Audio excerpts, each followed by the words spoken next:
أعوذ بالله من الشيطان الرجيم لا حول ولا قوة إلا بالله العلي العظيم بسم الله الرحمن الرحيم الحمد لله رب العالمين والصلاة والسلام والتحية والإكرام على النبي الممجد والرسول المصدق والمحمود الأمجد النبي الأمي المكي المدني القرشي الهاشمي الأبطحي مولانا ومولى الثقلين جد الحسن والحسين أبي القاسم محمد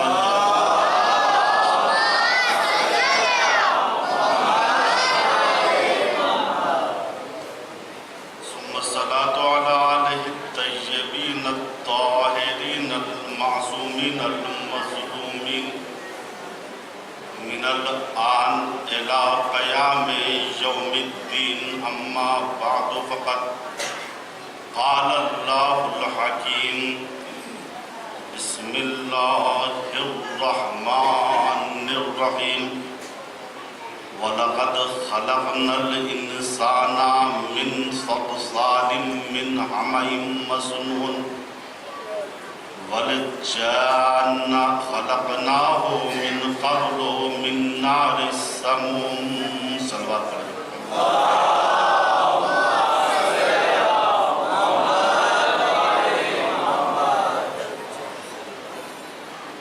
سورہ ہجر کی آیت نمبر 26 اور 27 جس میں اللہ تعالیٰ نے یہ بیان کیا ہے کہ ہم نے انسان کو کس طریقے سے پیدا کیا ہے اور جنات کو کس طریقے سے خلق کیا ہے۔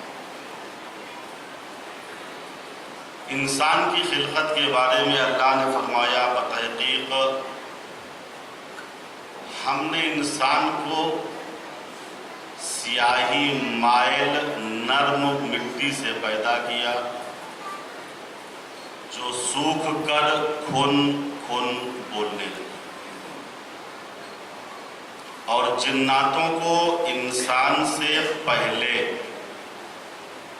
زہریلی آگ سے پیدا کیا۔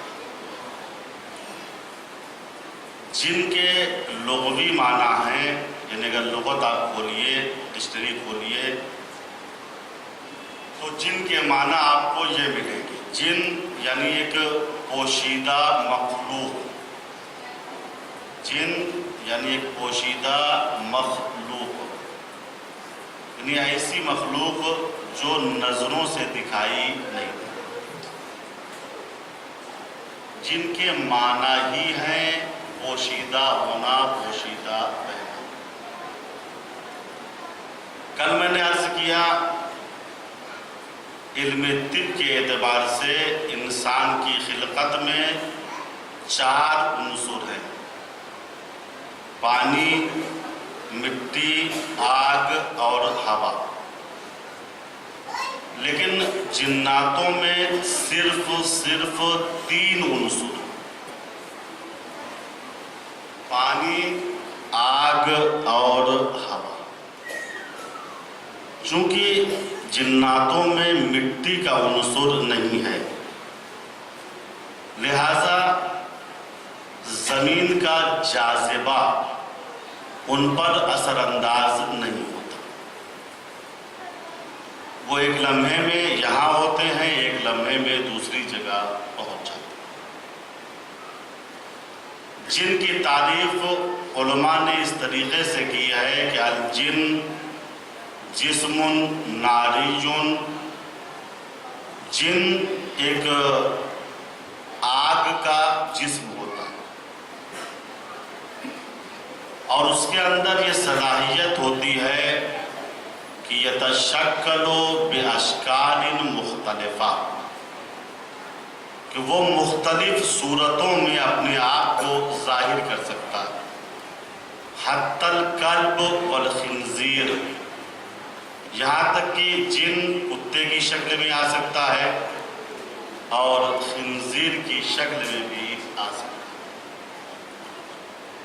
البتہ شکل کا بدلنا اور ہے، اور ایک ذاتی جو شکل جناتوں کی ہے وہ عام طریقے سے انسانوں جیسی، دو آنکھ ہے، سر ہے، پیر ہیں، البتہ ان کے پیر جو پنجے ہوتے ہیں وہ سم کی طریقے سے ہوتے ہیں، گھوڑے کے سم ہوتے ہیں اس سے۔ ان کا رنگ آگ کی طرح سرخ ہوتا ہے، کیونکہ ان کی خلقتی آگ سے ہوئی، اور یہ جن کھانا بھی کھاتے ہیں، ان کی غذا، ان کا کھانا عام طریقے سے ہڈی ہے، اور انسانی غذا کے ضائعات، جو کھانا بچ جاتا ہے اور کنارے لگا رہتا ہے۔ چنانچہ روایات میں ہے کہ جناتوں کا ایک گروہ ہمارے نبی حضرت محمد مصطفیٰ صلی اللہ علیہ وسلم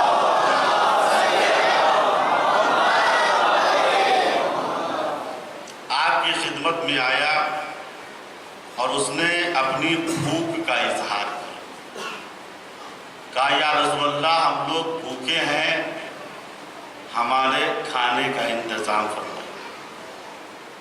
لیکن نبی ہم جیسا انسان نہیں ہوتا، نبی جانتا ہے انسانوں کا کھانا کیا ہے، جناتوں کا کھانا کیا ہے۔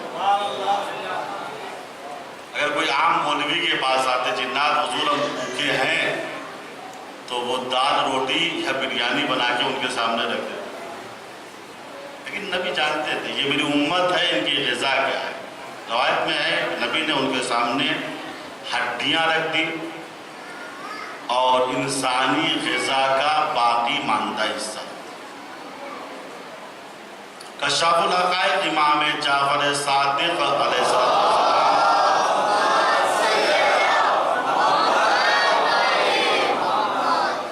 ارشاد فرماتے ہیں یہ ہڈیاں اور انسانی کھانے کا باقی ماندہ حصہ جناتوں کی غذا ہے۔ البتہ اس روایت سے یہ بات ثابت نہیں ہوتی کہ جنات صرف اسی چیز کو کھاتے ہیں۔ جنات ہوا بھی کھاتے ہیں، جنات جو کھانے کی بھاپ ہوتی ہے اس سے بھی استفادہ کرتے ہیں۔ روایت میں یہ بتایا گیا ہے کہ جنات یہ بھی کھاتے ہیں۔ ایک صلوات پر محمد۔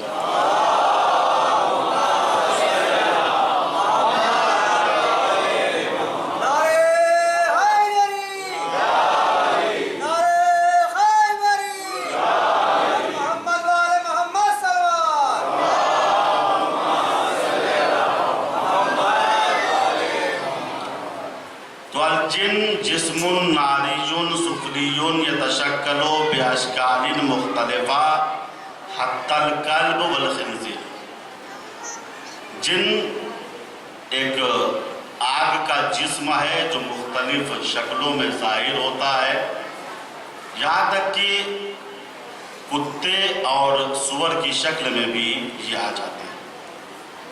ملائکہ کی تعریف بھی اسی طریقے سے کی گئی ہے، البتہ تھوڑا فرق ہے۔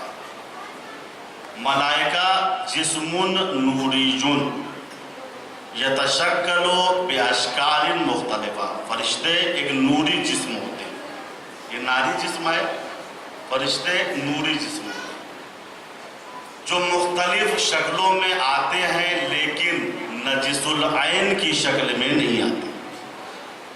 نہ کتے کی شکل میں آئیں گے، نہ خنزیر کی شکل میں آئیں گے، اور نہ کافروں کی شکل میں فرشتے ہیں۔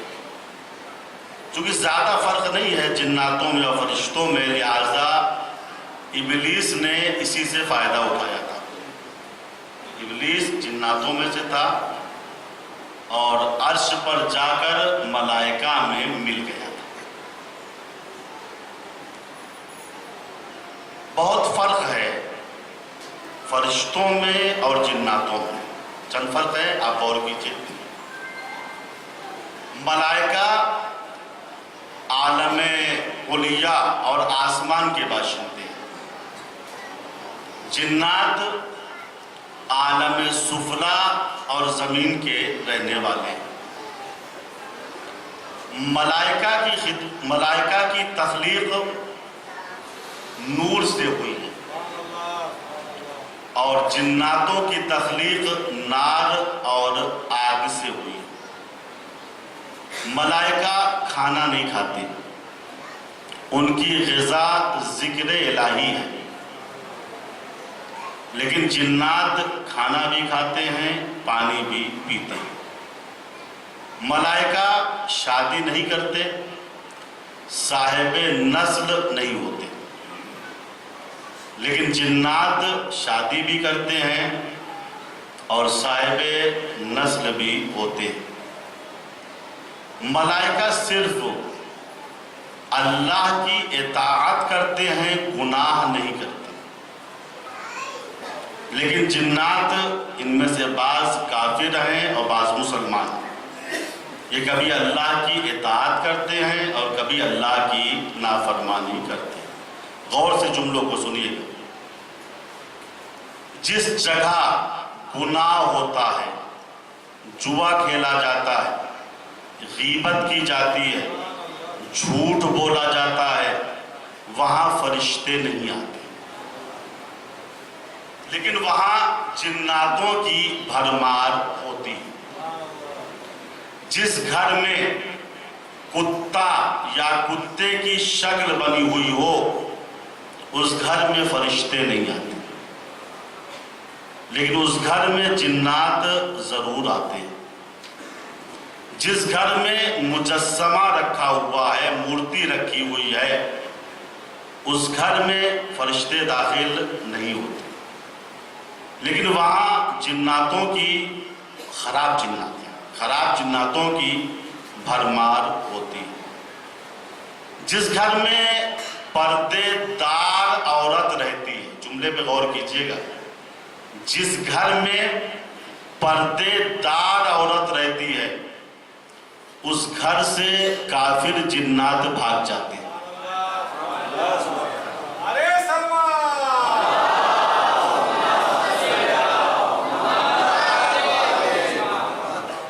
اب جو صلوات آپ نے پڑھی دی ہے، تو صلوات پڑھتے ہوئے تھوڑا تھوڑا اور آگے آ جائے۔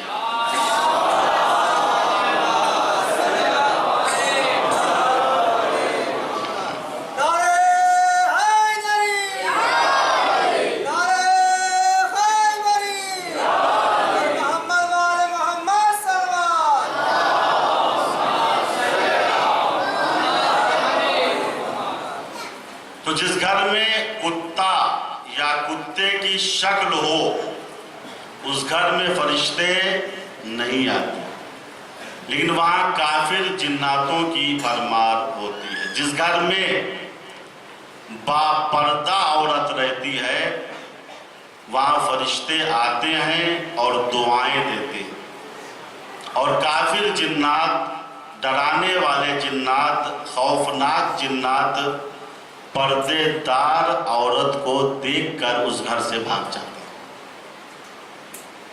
فرشتے صرف مومن ہوتے ہیں، کافر نہیں ہوتے، لیکن جنات مومن بھی ہوتے ہیں، کافر بھی ہوتے ہیں، لہذا ان کے لیے ثواب اور عقاب کی باتیں آسمان سے نازل ہوئی ہیں۔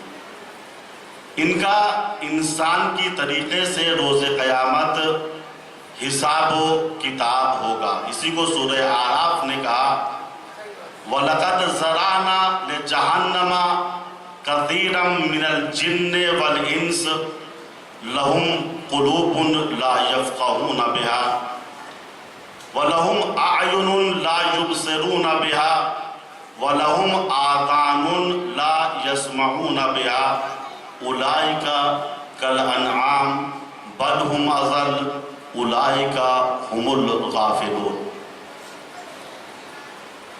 سورہ اعراف میں اللہ نے کہا روز قیامت ہم انسانوں اور جناتوں کی اکثریت سے جہنم کو بھر دیں گے۔ ان کی غلطی کیا ہے؟ کہا غلطی یہ ہے لہم قلوب لا یفقہون بہا، ان کے پاس دل ہے، قوہ دراکہ ہے، لیکن سمجھتے نہیں ہیں۔ لہم اعین لا یبصرون بہا، ان کے پاس آنکھیں ہیں مگر حق کو نہیں دیکھتے۔ وَلَهُمْ آذَانٌ لَا يَسْمَعُونَ بِهَا، ان کے پاس کان ہیں مگر حق کو نہیں سنتے۔ اولئک کالانعام بل هم اضل، ان کی مثال جانوروں جیسی ہے بلکہ یہ جانوروں سے بھی بدتر ہیں۔ اولئک هم الغافلون، اور یہی غافل ہیں۔ کیوں غافل ہیں؟ کان ہے حق نہیں سنتے، آنکھ ہے حق نہیں دیکھتے، دل ہے حق نہیں سمجھتے، حق سے بھاگتے ہیں، حق سے منع کرتے ہیں۔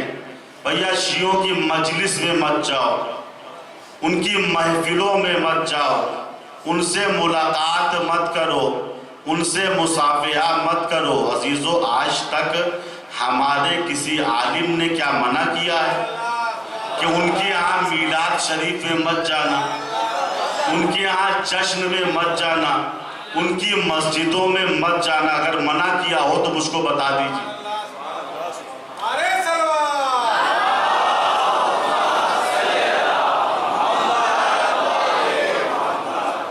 بھائی ہمارے کسی عالم نے آج تک منع نہیں کیا، لیکن جو ان کی پارٹی کے بعض ایسے آ جاتے ہیں جو دل و دماغ کے چھوٹے ہوتے ہیں، وہ منع کرتے ہیں بھیا ان کے یہاں مجلسوں میں مت جانا ورنہ عقیدہ بدل جائے گا، ان کی مسجدوں میں نماز مت پڑھنا ورنہ جادو کا اثر ہو جائے گا، ان کا قرآن مت کھولنا، 40 پارے کا قرآن ہے، تم کافر ہو جاؤ گے۔ بھیا ہم نے تو آج تک منع نہیں کیا، اس وجہ سے ہم جانتے ہیں کہ ہمارے عقائد کی دیواریں سیسا پلائی ہوئی ہیں۔ جن کو اپنے مذہب میں کمزوری محسوس ہوتی ہے، ضعف محسوس ہوتا ہے، وہی روکتے ہیں۔ بھائیا ہمارے عقائد کی دیواریں بڑی محکم ہیں، جن کے عقائد کی دیواریں کمزور ہوتی ہیں، شیشے کی ہوتی ہیں، وہ ہمیشہ تحقیق کے پتھروں سے ڈرتے ہیں۔ صلوات پڑھے بر محمد۔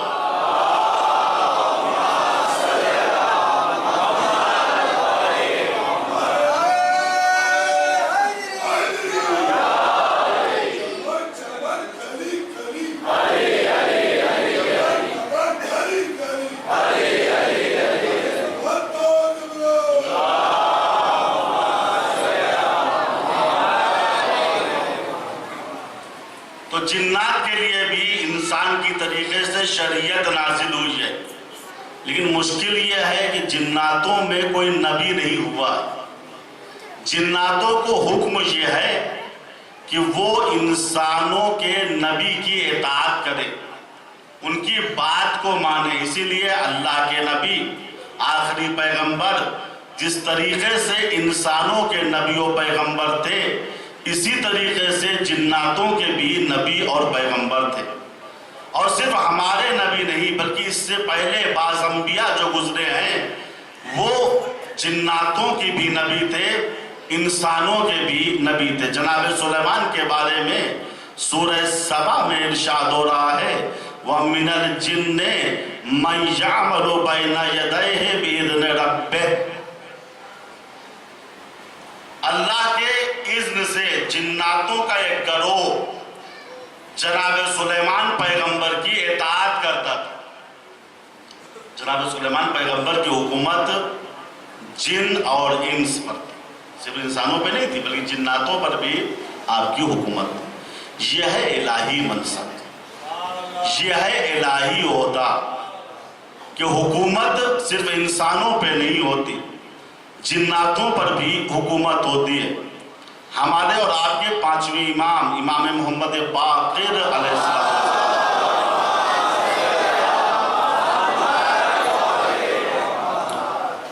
آپ نے اپنے ایک صحابی سدیر سیرفی کو ایک دوسرے شہر میں کسی کام سے بھیجا تھا۔ سدیر کا بیان ہے، جب ہم مدینے سے کئی میل باہر نکل آئے اور مقام روحہ پہ پہنچے تو میں نے صحرائے روحہ میں دیکھا ایک غبار اٹھا۔ غبار کے اندر سے ایک عجیب الخلقت شخص برآمد ہوا۔ میں نے سمجھا شاید یہ بیچارہ پیاسا ہے، پیاس کی شدت کی وجہ سے ڈگمگا رہا ہے۔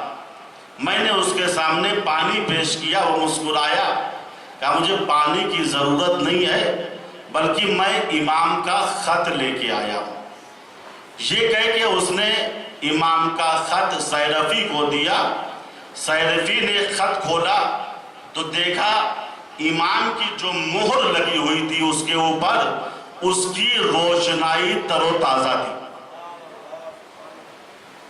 سدیر سیرفی کو بڑا تعجب ہوا، ہم مدینے سے کئی میل کے فاصلے پر ہیں اور مہر تو ایک دم ابھی ابھی لگائی گئی ہے، اس کی سیاہی، اس کی روشنائی، اس کا مرکب ابھی خشک نہیں ہوا۔ خط دینے والے سے پوچھا، بھائی یہ بتا تو امام کے پاس کب تھا؟ اس نے کہا ایک دم ابھی ابھی میں امام کے پاس تھا۔ یہ کہہ کے وہ شخص غائب ہو گیا۔ سیرفی کی سمجھ میں بات نہیں آئی یہ ہوا کیا۔ سیرفی جب کام سے فارغ ہو کے امام کی خدمت میں پہنچے، کہا مولا صحرائے روحہ میں میرے ساتھ یہ حادثہ پیش آیا تھا، کیا آپ نے یہ خط بھیجا تھا؟ مولا نے کہا ہاں سیرفی میں نے خط بھیجا تھا۔ کہا مولا اتنی جلدی خط پہنچ گیا کہ اس کی روشنائی ابھی خشک نہیں ہوئی تھی، یہ کیسے ہو سکتا ہے؟ روحہ اور مدینے میں کئی میل کا فاصلہ ہے۔ امام مسکرائے، مسکرا کے کہا سدیر سیرفی، اللہ نے جناتوں کو ہماری اطاعت کے لیے معین کیا ہے۔ جب ہمیں کام میں جلدی ہوتی ہے تو ہم جناتوں سے کام لیتے ہیں، ان کو بھیج دیتے ہیں۔ مسلمانوں تعجب نہ کرو، جس گھر کی خدمت کے لیے آسمان سے فرشتے نازل ہوتے ہوں، ان کی خدمت اگر جنات کرے تو جائے تعجب نہیں ہے۔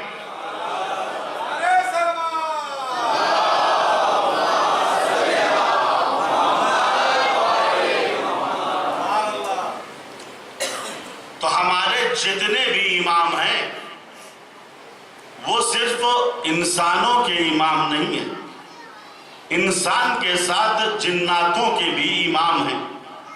لکھا ایک جن پیغمبر کے پاس بیٹھا ہوا گفتگو کر رہا تھا، مسجد کے دروازے سے حلال مشکلات داخل ہوئے، جب اس کی نگاہ علی پہ پڑی مسجد سے بھاگ گیا اور ایک گوشے میں جا کے چھپ گیا۔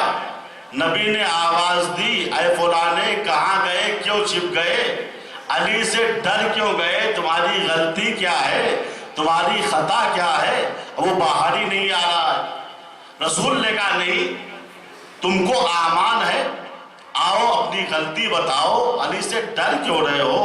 اس نے کہا یا رسول اللہ، جناب سلیمان پیغمبر کے زمانے میں میں ان کا خادم تھا، ان کا نوکر تھا۔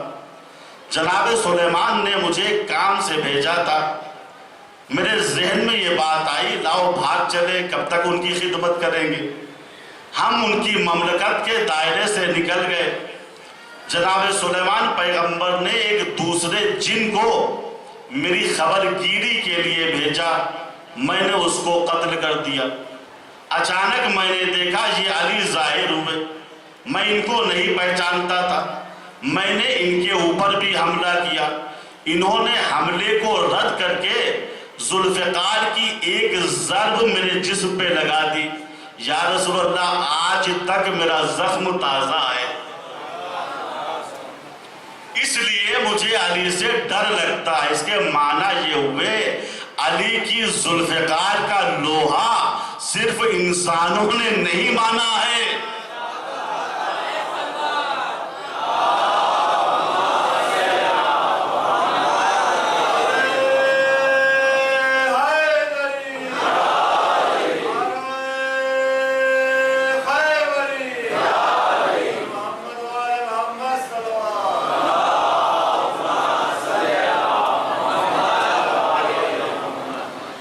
ابن عباس کی روایت ہے، میں نے علی ابن ابی طالب کو دیکھا، سب بات بولو محمد،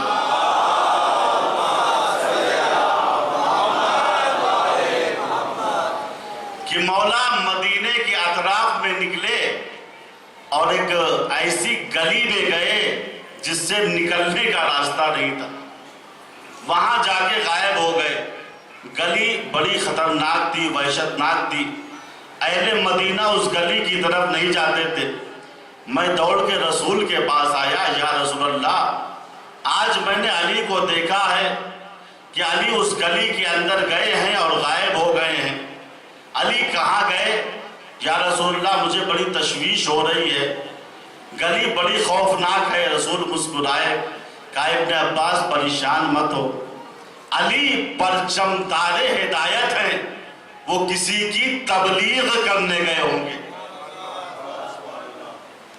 ابن عباس کہتے ہیں 3 روز تک مولا تشریف نہیں لائے، چوتھے روز جب مسجد میں آئے تو ذوالفقار ہاتھ میں تھی، زرہ پہنے ہوئے تھے، نبی آگے بڑھے، علی کی پیشانی کا بوسہ دیا اور زرہ کو اپنے ہاتھ سے اتارا۔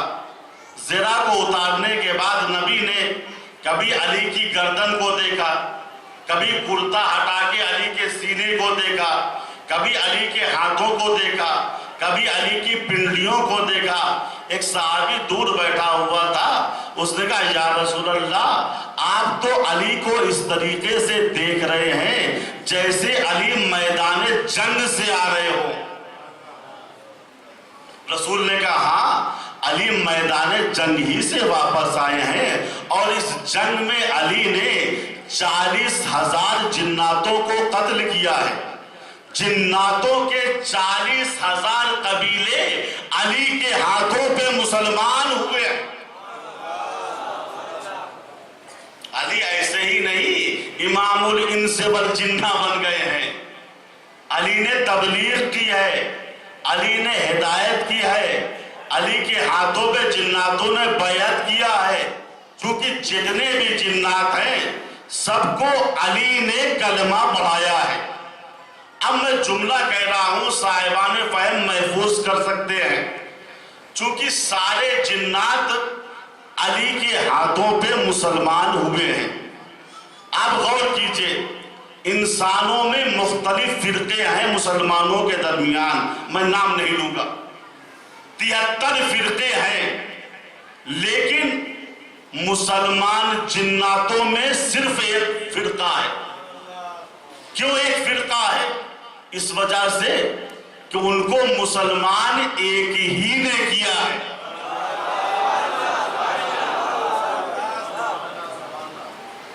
صرف علی ابن ابی طالب نے ان کو مسلمان کیا ہے، لہذا بعد نبی انسانوں میں مسلمانوں کے 73 فرقے ہو گئے، لیکن مسلمان جناتوں نے جز علی کے اپنا امام اول کسی کو نہیں مانا۔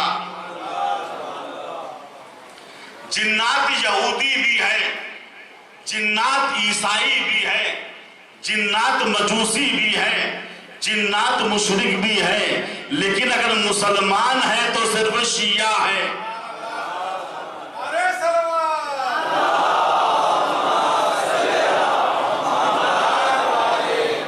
اور اس پہ کسی دلیل کی بھی ضرورت نہیں ہے، چونکہ جتنے جنات تاریخی اعتبار سے، تفسیر کے اعتبار سے، حدیث کے اعتبار سے، قرآن کے اعتبار سے، سنت کے اعتبار سے مسلمان ہوئے ہیں، سب علی کے ہاتھوں پہ مسلمان ہوئے، تو دوسرے کا کلمہ کیسے پڑھیں گے؟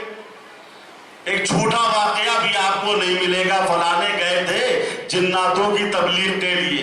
ہاں یہ ملے گا کہ رسول کی بزم میں جناتوں کو دیکھ کے یہ تھر تھرانے لگتے تھے. اور اس بات کا اعتراف ابھی چند سال پہلے عربستان کے ایک مفتی نے بھی کیا تھا.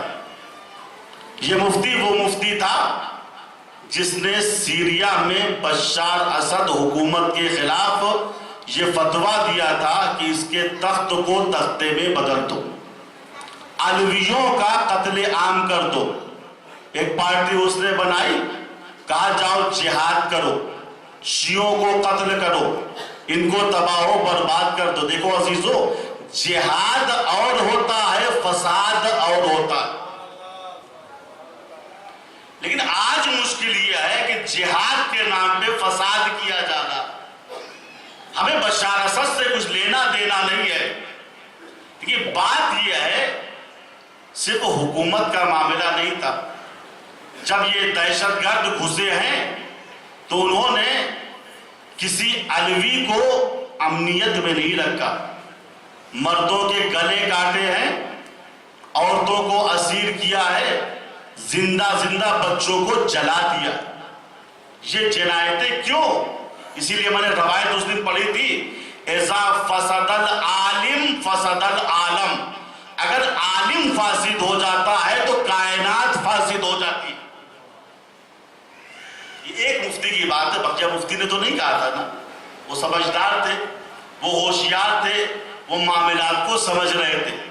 نہ جانے یہ مفتی امریکہ کے چکر میں چکرایا یا فرانس کے چکر میں آگے بہرحال اس نے فتویٰ دے دیا, جاؤ ان کے خلاف, اہل بیت والوں کے خلاف جہاد کرو. جہاد نہیں بلکہ یہ فساد تھا, اور آج تک یہ فساد چل رہا ہے. اور اس فساد میں 10,000 سے زیادہ مسلمان شہید ہوئے, ہزاروں عورتیں بیوہ ہوئی ہیں, لاکھوں بچے یتیم ہوئے ہیں. کس کی گردن پہ جائے گا؟ آپ تو فتویٰ دے کے الگ ہو گئے. اب ان کا پرسان حال کون ہوگا؟ بچہ یتیم ہے, کھانا کون دے گا؟ اس کی نگہداری کون کرے گا؟ تعلیم کا ذمہ دار کون ہے؟ نہیں, تم نے جہاد نہیں کیا, جہاد کے نام پہ فساد کیا, مسلمانوں کو تباہ و برباد کیا. خیر چھوڑیے, یہ ان کے مسئلے ہیں. اس مفتی نے ایک گروہ سے یہ کہا تھا, چاہو تم جہاد کرو, اللہ پاک تمہاری مدد کرے.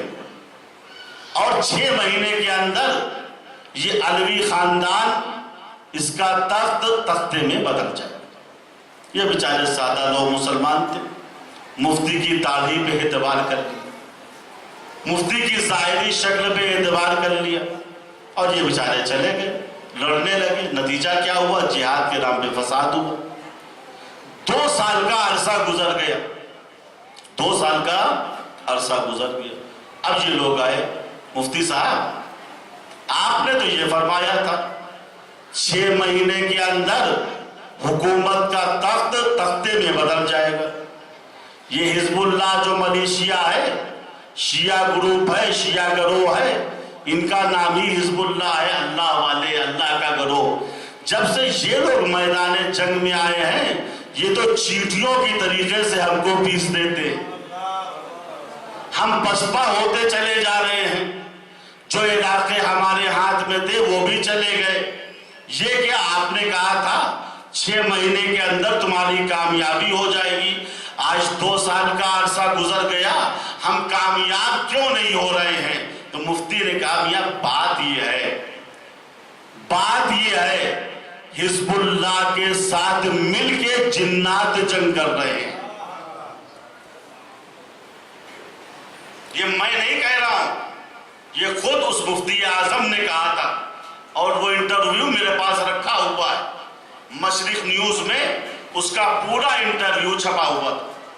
اس نے صریحی طور پہ کہا بات یہ ہے جب سے یہ حزب اللہ اہل بیت والے آئے ہیں تو علاقے کے جتنے جنات تھے, یمن والے تھے, نصیبین والے تھے, یہ سب کے سب ان کے ساتھ مل گئے ہیں, لہٰذا تم ان کا مقابلہ کر ہی نہیں سکتے ہو.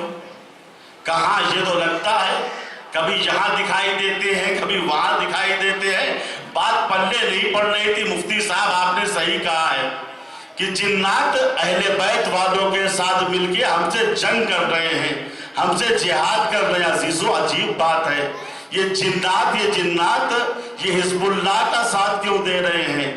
اہل بیت والوں کا ساتھ کیوں دے رہے ہیں؟ شیعان علی کا ساتھ کیوں دے رہے ہیں؟ ارے جس کے مولا نے ان کو مسلمان بنایا ہے، جنات اسی کے شیعی کا ساتھ دیں گے؟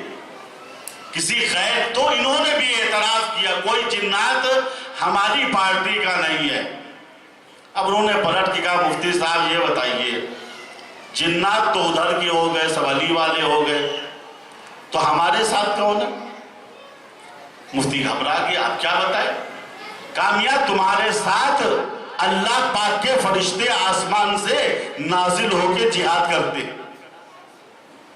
ان کے ساتھ جنات ہیں اور تمہارے ساتھ اللہ پاک کے فرشتے۔ کہ اگر اللہ پاک کے فرشتے ہمارے ساتھ مل کر جہاد کر رہے ہیں تو ہمیں شکست کیوں ہو رہی ہے؟ ہم ہار کیوں رہے ہیں؟ عزیزو یاد رکھیے گا اس جملے کو، جب کبھی بھی مسلمانوں کی مدد کے لیے فرشتے نازل ہوئے ہیں تو ہمیشہ مسلمانوں کو کامیابی ملی ہے، ورنہ فرشتوں کے نازل ہونے کا فائدہ ہی کیا ہے؟ جنگ بدر میں اٹھا کے دیکھیے، مسلمانوں کی قلت ہے، رسول کے پاس کل 313 سپاہی ہیں، 13 مسلمانوں کے پاس تلواریں ہیں، 300 سمجھئے 79، اور پوری فوج اسلام میں 2 عدد گھوڑے تھے۔ بات طے ہوگی؟ لشکر کی تعداد 313، تلوار کی تعداد 13، گھوڑوں کی تعداد 2، مقابلہ کس کا؟ 1000 کے لشکر جرار سے مقابلہ تھا، جو مکے سے گھوڑے پہ بیٹھ کے آیا تھا۔ آج جو الزام لگاتے ہیں لوگ کہ اسلام تلوار کے ذریعے سے پھیلا ہے، پیغمبر نے جنگیں کی ہے، پیغمبر نے حملہ کیا ہے، بھیا پیغمبر نے کسی پہ حملہ نہیں کیا، ہاں جب کسی نے حملہ کیا ہے تو پیغمبر نے اس کا دفاع کیا ہے۔ آپ خود بتائیے، اتنے قلیل اسلحے کے ساتھ 1000 فوجیوں کا مقابلہ کرنا، یہ آدمی مرنے جا رہا ہے یا مارنے جا رہا ہے؟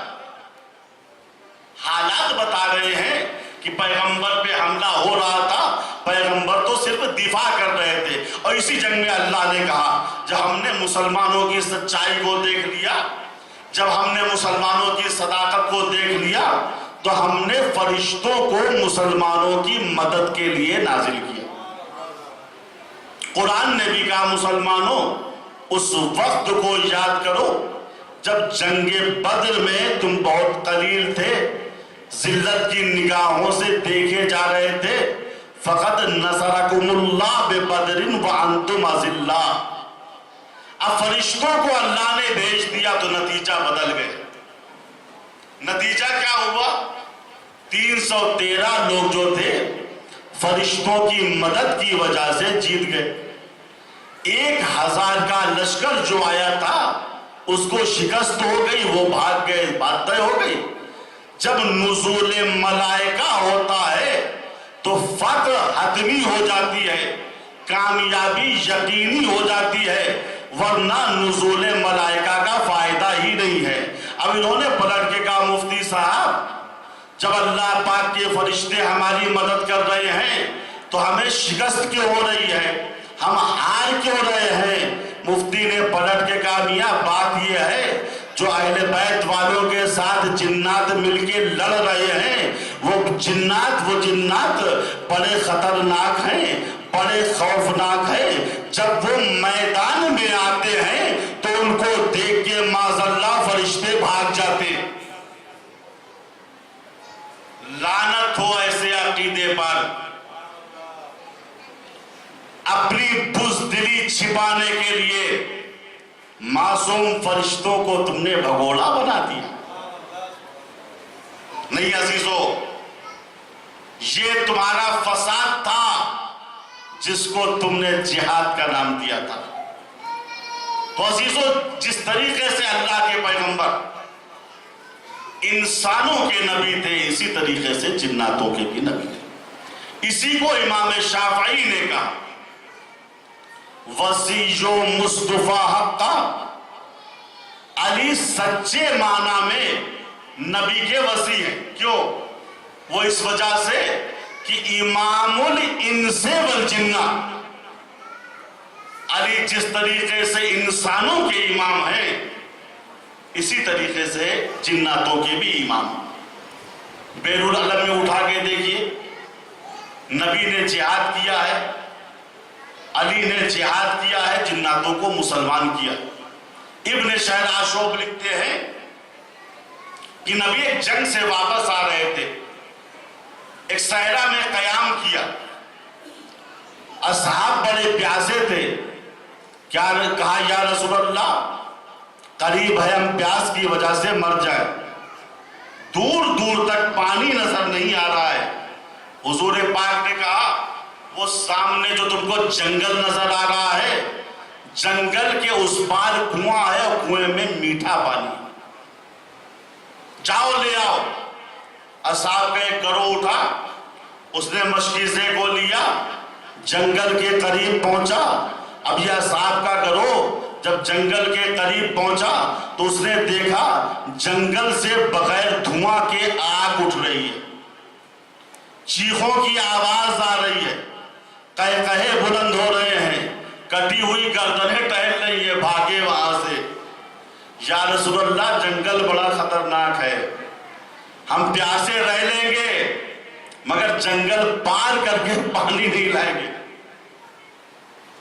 حضور پاک نے کہا جو آج پانی لائے گا میں اس کی جنت کی ذمہ داری لیتا ہوں۔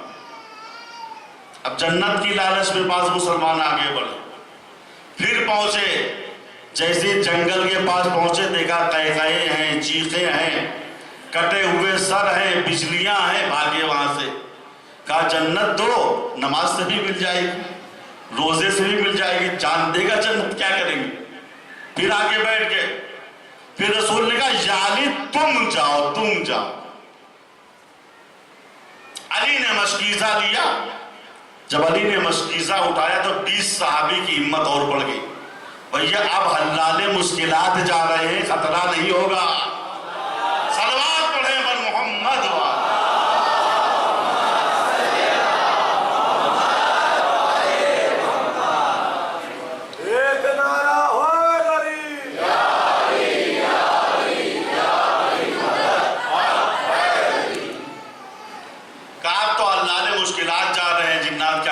ہمارا۔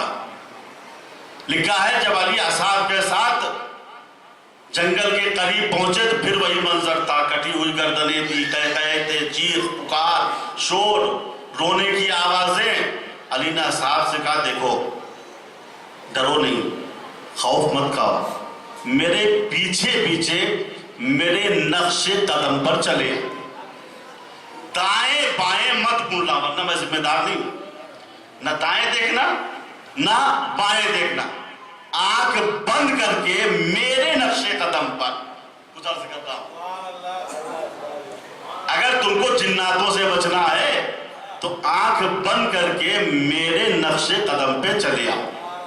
علی جنگل سے گزر رہے ہیں، مسلمان علی کے نقش قدم پہ چل رہے ہیں، جنات ان کا کچھ نہیں بگاڑ پایا۔ عزیزو آج کے مسلمان اگر اسی بات کو سمجھ لے، اگر جناتوں کا خطرہ لاحق ہو تو علی کے نقش قدم کو اختیار کر لے۔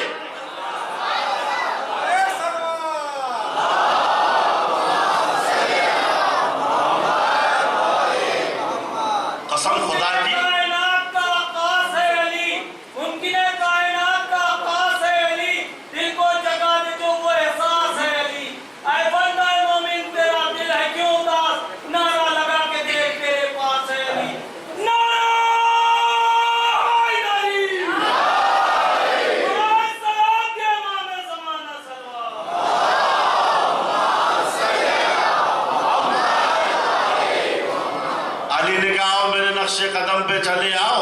دائیں بائیں مت دیکھنا، کچھ نہیں ہوگا۔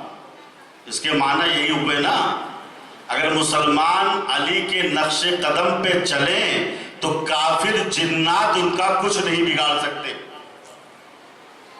جنگل پار کر گئے مسلمان علی کے ساتھ، علی کنویں کے قریب پہنچے، ڈول کو پانی میں ڈالا، نیچے سے پکڑ لیا گیا۔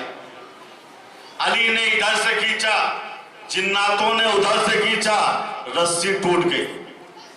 اصحاب علی کا چہرہ دیکھ رہے، علی بھاگا جائے؟ کہا نہیں، رکو رکو رکو۔ کہا آپ کیا کرو گے؟ ایک ہی رسی تھی وہ ٹوٹ گئی۔ کہا نہیں، رسول سے وعدہ کر کے آیا ہوں، پانی لے کے جاؤں گا۔ حضرات حکم دیا جا رہا ہے، ایک مرتبہ اور گزارش کر دوں، تھوڑا تھوڑا اور آگے آ جائیے تاکہ بعد میں آنے والوں کو پریشانی نہ ہو۔ اور آگے صلوات پڑھیں اور محمد وعلہ۔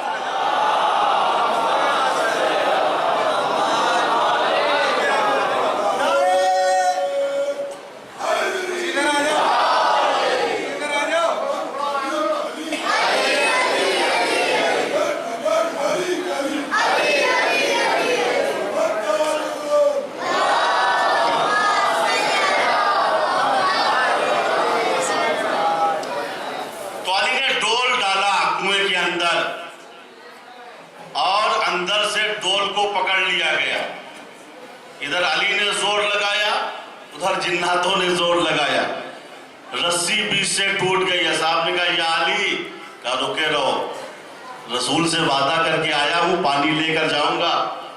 علی کنویں کے اندر اترے، ذوالفقار نکالی، تکبیروں کی صدائیں بلند ہونے لگی۔ اصحاب دوڑ کے رسول کے پاس آئے، یا رسول اللہ غضب ہو گیا۔ علی جناتوں کے کنویں میں اتر گئے، کچھ سمجھ میں نہیں آ رہا ہے، بجلیاں چمک رہی ہیں، کٹے ہوئے سر نظر آ رہے ہیں، علی کی تکبیروں کی صدائیں ہیں۔ رسول مسکرائے، آج کا دن مسلمانوں تم کو مبارک ہو، آج کے دن علی کی ذوالفقار سے اس علاقے کے جتنے کافر جنات تھے یا قتل ہو گئے یا علی کے ہاتھوں پہ مسلمان ہو گئے۔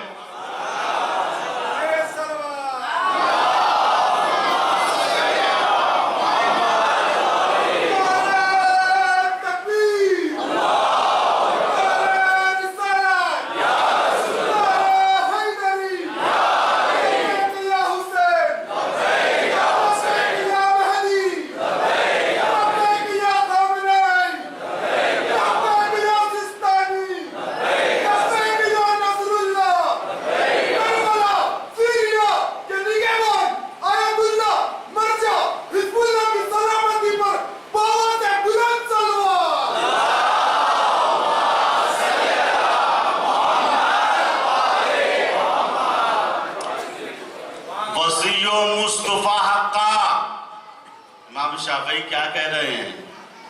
علی سچے معنی میں نبی کے وصی ہیں۔ کیوں؟ امام الانس والجنہ۔ علی جس طریقے سے انسانوں کے امام ہیں، اسی طریقے سے جناتوں کے بھی امام ہیں۔ یہ ہمارا پہلا امام ہے نا۔ آخری امام کے بارے میں ہم زیارت میں کیا پڑھتے ہیں؟ السلام علیکہ یا صاحب الزمان، اے زمانے کے مالک، زمانے کے صاحب، تم پر سلام ہو۔ السلام علیکہ یا شریک القرآن، اے قرآن کے ہدایت میں شریک، تم پر ہمارا سلام ہو۔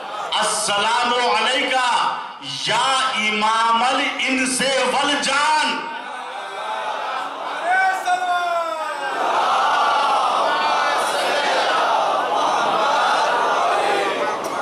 جنات اور انسان کے امام تم پر سلام ہو۔ ہم سلام کر کے بتا دیتے ہیں، جس طریقے سے ہمارا پہلا امام انسانوں کا بھی امام ہے، جناتوں کا بھی امام ہے، اسی طریقے سے ہمارا آخری امام بھی انسانوں کا بھی امام ہے، جناتوں کا بھی۔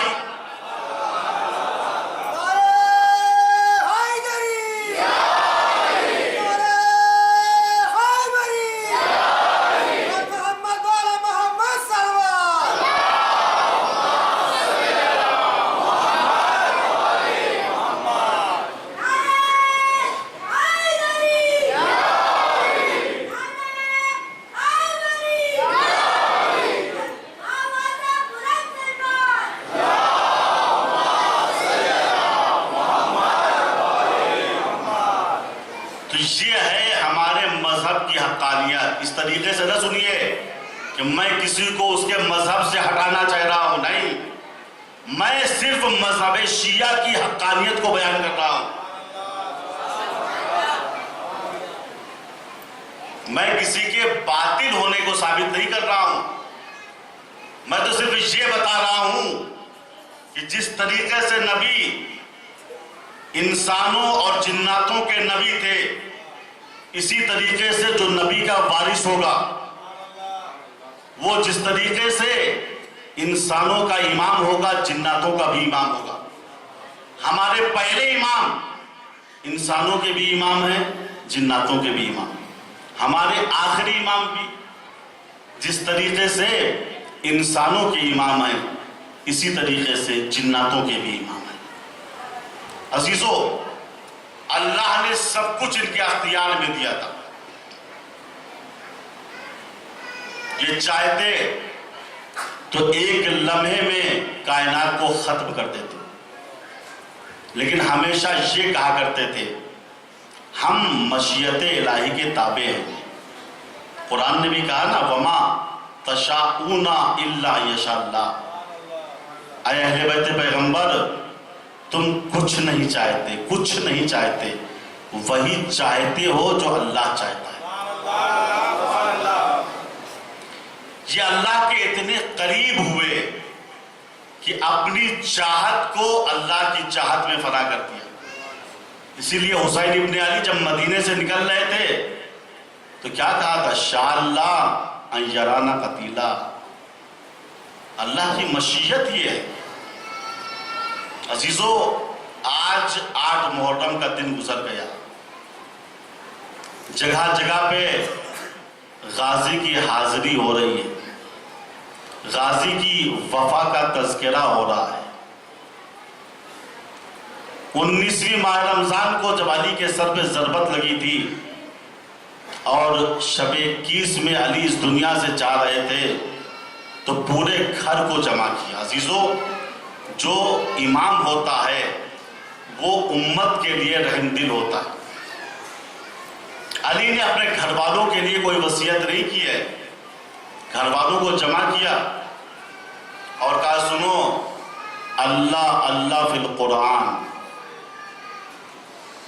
اللہ اللہ فی القرآن، قرآن کو صحیح سے سمجھنا، قرآن سے ڈرتے رہنا، قرآن کی اطاعت کرتے رہنا، کہیں ایسا نہ ہو قرآن کے معاملے میں دوسرے لوگ تم سے سبقت اٹھا لے جائیں۔ پھر مولا نے کہا اللہ اللہ فی الایتام، اے گھر والو یتیموں کا خیال رکھنا، تم بھوکے رہ لینا مگر تمہارے سامنے کوئی یتیم بھوکا نہ رہے،